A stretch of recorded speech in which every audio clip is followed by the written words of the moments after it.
Hi fam! Welcome back to another vlog. So nandito tayo sa Ximending, Taipei, Taiwan. And isi-share ko sa inyo ang hotel na pinagsistayan ko ngayon dito sa Taipei. So napili ko magstay dito sa Ximending para maiba naman kasi yung last na pinagstayan natin is sa Taipei Main Station. And itong Ximending is isa sa mga major places dito sa Taiwan. And nakapag-vlog na rin tayo dito before. Maraming kainan, shopping, and nightlife, night market, lahat na. Name it, meron ang Ximending yan. At yet, sabi nga nila, ang Ximending daw is like the Harajuku of Japan. And dito sa vlog na to, isi-share ko sa inyo yung hotel na pinagsistayan natin. It's in the heart of Ximending, as in, nasa entrance lang siya. If you've been to Ximending, yung H&M, Watsons, Adidas, yung exit 6 ng MRT Ximen, makikita nyo rin dito. Tapos the Red House, isa sa mga iconic buildings din dito. Nandito lang located ang ating hotel. So our hotel is called Tomorrow Hotel and nasa tabi lang talaga siya ng Watsons. And nabuko ito sa Klook for around 4,000 pesos, pero kung magbubook kayo ng in advance sa 2,000 to 3,000 pesos per night lang siya. So pakita ko sa inyo yung hotel mismo. So this is one of the major areas dito sa Taipei. And marami talagang ganap dito. Nandito ang shopping, kainan, lahat-lahat na. Name it, meron ng Ximending yan. Ayan ang Red House, oh. Isa sa mga iconic places dito sa Taipei. So pag nag-search kayo ng mga things to do in Taipei, isa yan sa mga lalabas na pwede nyong i-visit dito. So this is the exit 6 ng Ximen Station. Iconic din yan dito kasi pagbaba mo, MRT na. Tapos ito yung entrance ng Ximending. Ayan yung H&M, may Adidas dyan, there's the Watsons. Tapos nandito yung parang rainbow na daanan na one of the photo spots dito sa Ximending. Lapitan natin. This is the entrance to Ximending. Ayan, hello Taipei! Welcome to Ximending. And as you can see, ayan yung Adidas, andito yung H&M. So sikat ito kasi ito talaga yung parang entrance talaga dahil nga katapat siya ng MRT. So kung magagaling ka ng MRT Ximen Station, exit 6 ka lang, pagbaba mo, Ximending na. And ayun yung photo spot na Taipei na may mga color, di ba? And alam nyo kung nasan yung hotel natin. Ayan lang, oh, yung kulay blue. Tomorrow Hotel. Nasa katabi lang siya ng Watsons and H&M. Alam niyo yun na magsha-shopping ka lang sa H&M, tapos pagbaba mo, hotel na. O kaya pag tulog mo sa hotel, pagising mo, Ximending na. Di ba? How nice it is. So tara, pasokin natin ang ating hotel. Buti na lang tumila na yung ulan. Kasi pagdating natin dito kanina, super ulan talaga. Yan lang siya pa mo. Tomorrow Hotel. And you can book this on Klook. I-search nyo lang Tomorrow Hotel, lalabas na yan. And input nyo lang yung dates of stay ninyo. And syempre, pag nag-book kayo sa Klook at ginamit nyo yung code ko na JM Bankisyo, makakakuha pa kayo ng additional discounts, di ba? So tara, pasok tayo. So pagpasok nyo, maraming mga tables dito. So dito naghihintay yung mga guests waiting for check-in. Meron din dun sa kabila.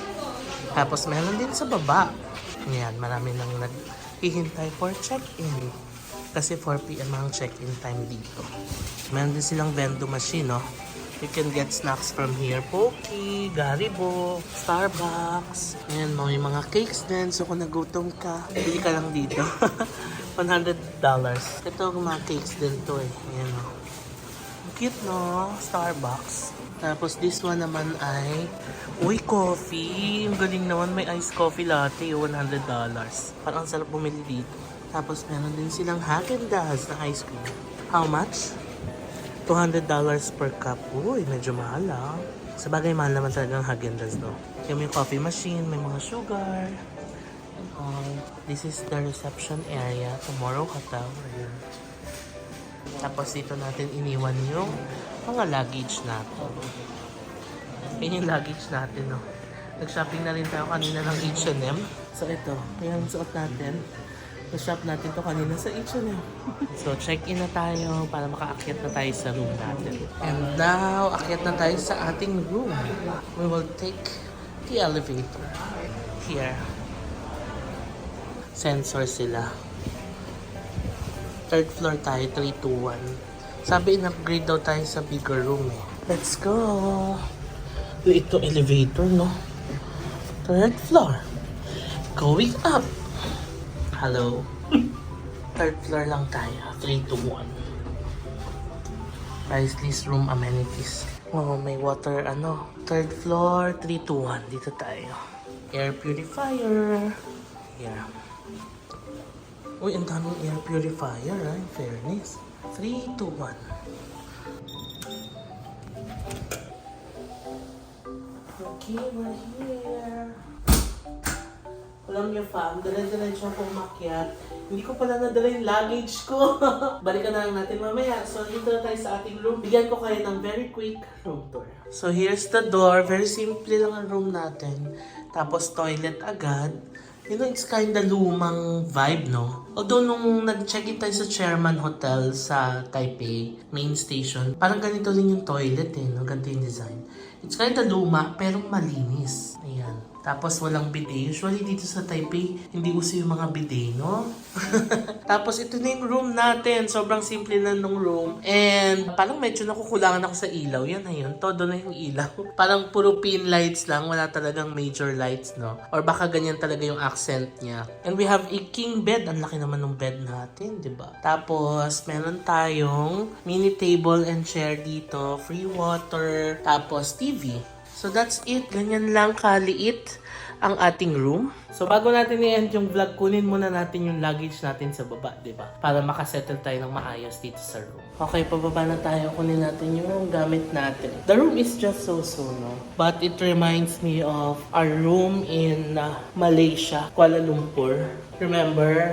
Wala ring bintana yung room natin, no? Pero ang cozy naman, malinis, ganon. Pero mas prefer ko sana may bintana. But then again, since sponty trip na naman ito, and 2 days ago lang ako nag-book ng hotel, and alam nyo, ang panalo naman kasi dito is yung proximity niya sa cementing, yung location, di ba, pababa mo, cementing na agad. So, yun. And hindi naman kayo masyadong magsastay talaga sa hotel, di ba, kasi more on explore sa labas, gano'n. So, yeah, nasa sa inyo. If you're not comfortable of having a room na walang window, then may mga options naman sila na may window. Yun na lang i-book niyo. Ako kasi, late na ako nag-book, kaya yun yung nakuha ko. Pero ang pinakapanalo talaga dito is the location. So, kunin natin yung bagay natin. Kuha na yung gamit natin. Let's go! Pasok tayo sa room. And let's take a rest muna. Okay, fam. So, that's it for the hotel and room tour ng hotel na pinagsistayan natin ngayon. Again, this is Tomorrow Hotel. Kung interested din kayo mag-book dito, i-search nyo lang sa Klook. And lalabas yung Tomorrow Hotel. Search nyo lang yung dates nyo. And ang rate nito is nasa around 2,500 to 3,000 pesos per night. So, kung dalawa kayo, paghatian nyo 1,500 per night lang. Super sulit na, di ba? Lalo na kung budget travelers kayo na katulad ko. And ayaw nyo talagang mag-spend ng malaki sa mga hotels kasi nga lagi naman nasa labas, ganon. Okay na yung hotel na to. Malinis, malaki yung kama. Yun nga lang, walang window. But then again, pwede kayong kumuha ng option na may window. And then, the pinaka-okay sa lahat dito is the location. Paglabas mo, cementing area na agad. So, that's it for the hotel and room tour. If you're gonna book this on Klook, you may use my code JMBanquisio to get additional discount, no? So that's it for this vlog. Thank you so much for watching. Bye! Close to the sun.